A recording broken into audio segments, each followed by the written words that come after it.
I am reading two scriptures this morning, neither of which is from Luke, but that's all right. The first one is from Paul's letter to the Galatians in the 4th chapter. My point is this: heirs, as long as they are minors, are no better than slaves, though they are the owners of all property. But they remain under guardians and trustees until the date set by the Father. So with us, while we were minors, we were enslaved to the elemental spirits of the world. But when the fullness of time had come, God sent his Son, born of a woman, born under the law, in order to redeem those who were under the law, so that we might receive adoption as children.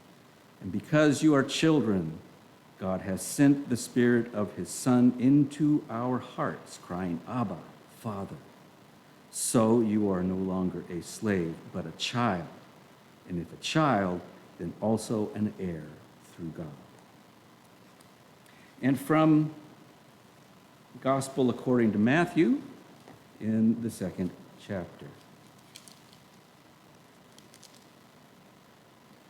In the time of King Herod, after Jesus was born in Bethlehem of Judea, wise men from the east came to Jerusalem asking, "Where is the child who has been born King of the Jews?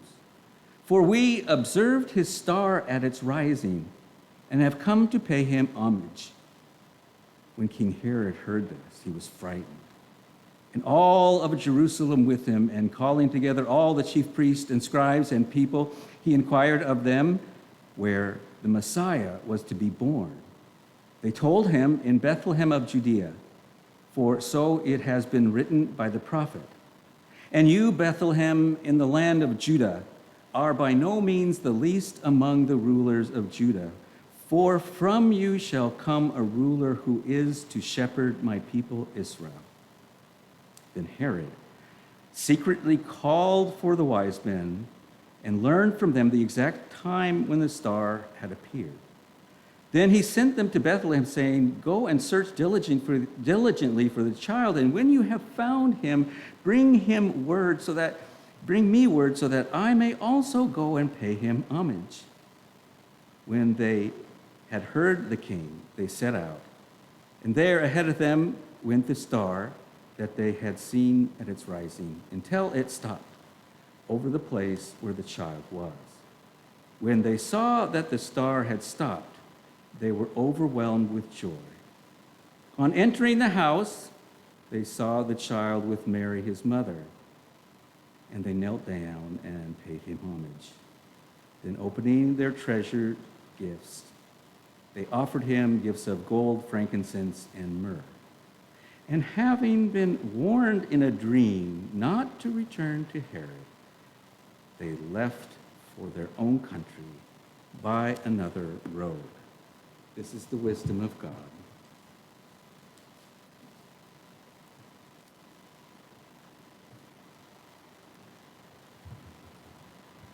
I think it was a couple of weeks ago I mentioned a TV show. It's a while back that this show was broadcast, Joan of Arcadia. I wish you were all here so I could ask, how many of you have seen Joan of Arcadia? And I mentioned it in the context of a song by Bette Midler called From a Distance.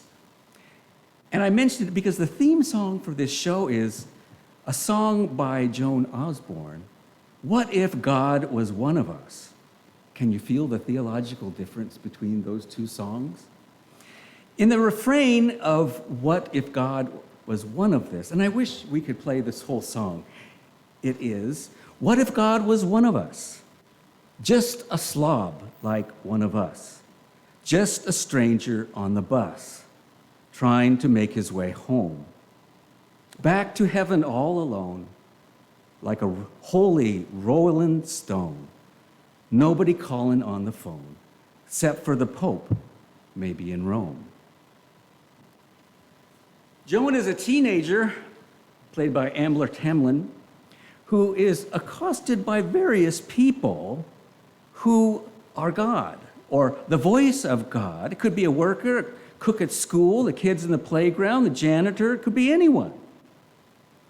Joan first responds with a natural apprehension, but one of the students who is speaking for God she finds to be very cute, so she has really complex feelings going on.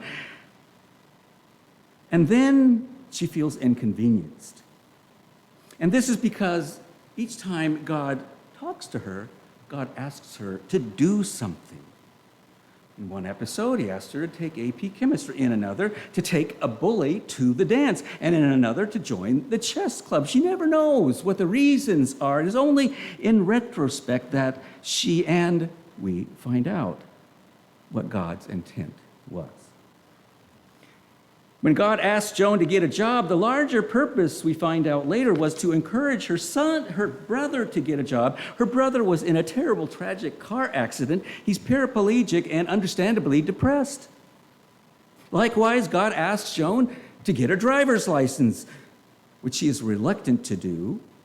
But again, the motivation is to encourage her brother to get that license and get that special car so he can drive around again. And together, after they do this, they go to the fast food restaurant and he gets to flirt with the girls who are serving them.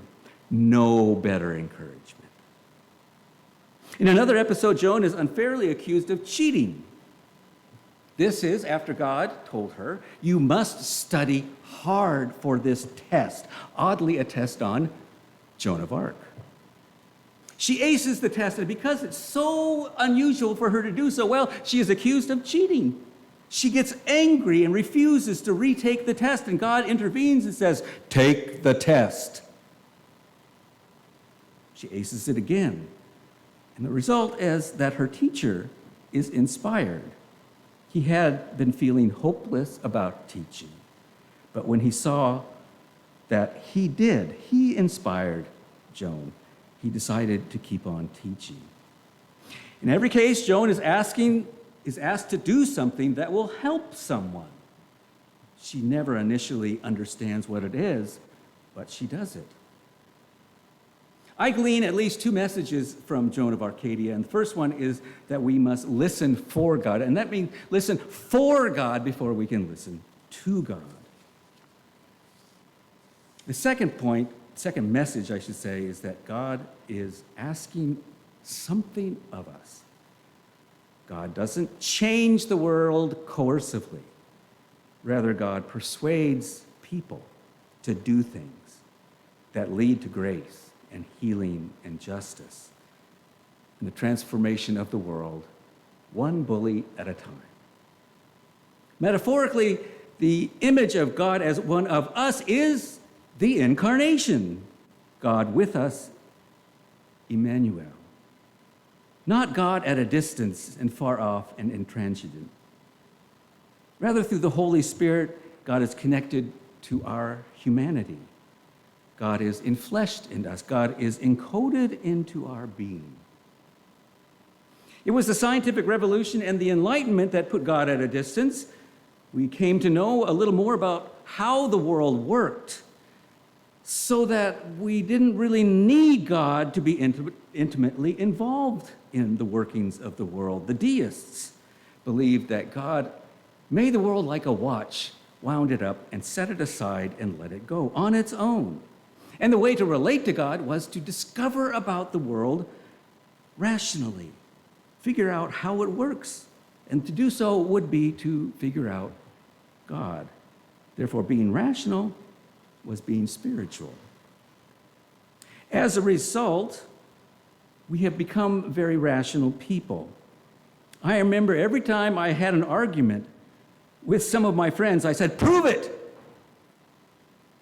Not show us, not tell us a story, but just like Joe Friday, just the facts, man. That has been our story. Anything that could not be measured or proven is dismissed. In Galatians, Paul says, "And because you are children, God sent the Spirit of the Son into our hearts, crying, Abba." The deists did not believe this. Many still do not believe this. Also, a while ago, I mentioned the British scientist Rupert Sheldrake, who's done extensive research on what he calls morphic resonance. He did study on homing pigeons, moving the roosts all across Britain, altering their brains surgically, taking out their eyes, any number of things to try and to figure out how they find their way home, and every single time they did. Conventional science cannot explain it. Another research that I find fascinating was he was researching how someone can know that another person is staring at the back of their head. This research subsequently was used by martial artists. Does anybody remember the TV show Marco Polo, and one of the characters was a blind combatant? Impossible, we say. This also reminds me of the famous TV series Satoshi the Blind Swordsman, kind of like the Lone Ranger in Japan. Maybe not to the degree that he is totally blind, but there are smaller intuitive incidences that do happen. Why is it that so often when a photographer points the lens at something, that person turns and looks right in the lens? I can tell you this is true of animals. I have the photos to prove it. How do they know you are there before you are there? How do they see you? I believe the worldview we received emphasized the rational at the expense of the intuitive. We like facts so much that even if we are aware that something is contrary to the facts, we just invent alternative facts, as long as it's facts and nothing wishy-washy like feelings. I think we've emphasized thinking to the point where we are addicted to it, in the form of what I would call rumination. You know rumination. You can't stop thinking. Thoughts, issues, concerns are whirling around in our minds. I've got to get to the school to pick up Sam, but before that, I've got to stop at the store. Oh my God, I think it's tax Sunday. What am I going to do? So we pick up Sam at school, move on to the next thing, and are completely unaware that Sam is depressed. Our minds become cluttered and clogged. Our hearts become atrophied. In the Bible, they call that a hardened heart. I would say hardened hearts describe our world. But we say open hearts. If we do, we must stop ruminating and become much more like a receptor, a spiritual satellite dish, focused on receiving and listening more than thinking, and listening even to the animals. To have an open heart is to have a heart that listens for God. That's the first message from Joan of Arcadia. The second is that when we hear God, God may ask us to do something, not for ourselves, but for others. A great message for non-vaxxers. They really need to hear this. They compile salacious facts into a conspiracy, but cannot make the connection between getting vaccinated and loving our neighbor. In one episode, John says to God, "Why don't you just do it yourself?" To which God responds saying, "I need you." God's work in the world is not coercive. You can just do it. Rather, it's persuasive. God is dependent upon us. What if we looked at our New Year's resolutions with this in mind? I have no argument with wanting to lose weight, stop smoking, or whatever, but what if in addition to those usual resolutions, we also resolve to listen for God in order to become a holy servant minion? One place to start is to resolve to listen for God. Quiet our minds enough to listen to God. What could God be asking us to do that will benefit others? Who are those others that we are to help? Just look in the church directory, I can tell you. Just a week ago, it was the day after Christmas, Sunday, I went to Fred Meyer, right after worship.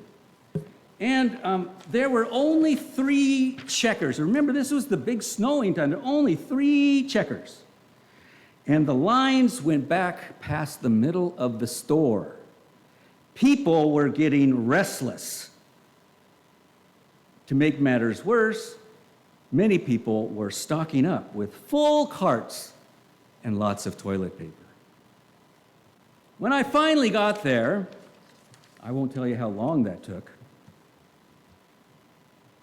I tipped the checker.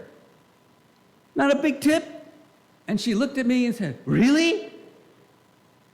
I thought, wow, that was kind of cool. And then I was going to pick up McDonald's for Aaron on the way home. I tipped the young woman, and she took the money and put it to her chest like this. It was only $2.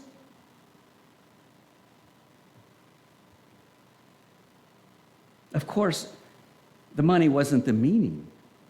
It was the recognition that said, "I see you." The money was like the facts. The meaning is in the heart. Initially, Joan was always resistant to do what God asked. It was such an inconvenience. She just wanted to live her normal teenage life. But it forced her to stop ruminating and start becoming aware of others. Sometimes the others that she normally would not want to be involved with. And each episode ended with her own transformation. Her brother, the paraplegic, was very resentful of what happened to him. And like siblings will, Joan's response to him usually was to say something callous like, "Just stop complaining." That didn't help. When she helped him get the driver's license and encouraged him, he and she both were transformed. Today we enter into the season of Epiphany, the season we celebrate the Magi who came from foreign lands to see the baby Jesus. Part of the meaning of Epiphany is to extend our attention to the needs of the world, which we cannot do if we spend all of our days ruminating about ourselves and our conspiracy theories. We must have open hearts. Satellite dishes that take in the world, be aware of the morphic resonances that are surrounding us and connecting to the wider world right next door. What if God is one of us? What if, like Joan, we looked at others expecting for the possibility of seeing even a particle of God? How would that change how we view the checker at Fred Meyer, or the young McDonald's worker who drove his '99 Ford Escort through the snow just to get there to work? What if God could be offering a message from the slob on the bus? How would that change our understanding of God? And wouldn't it make Christmas different? God with us, Emmanuel, and Amen.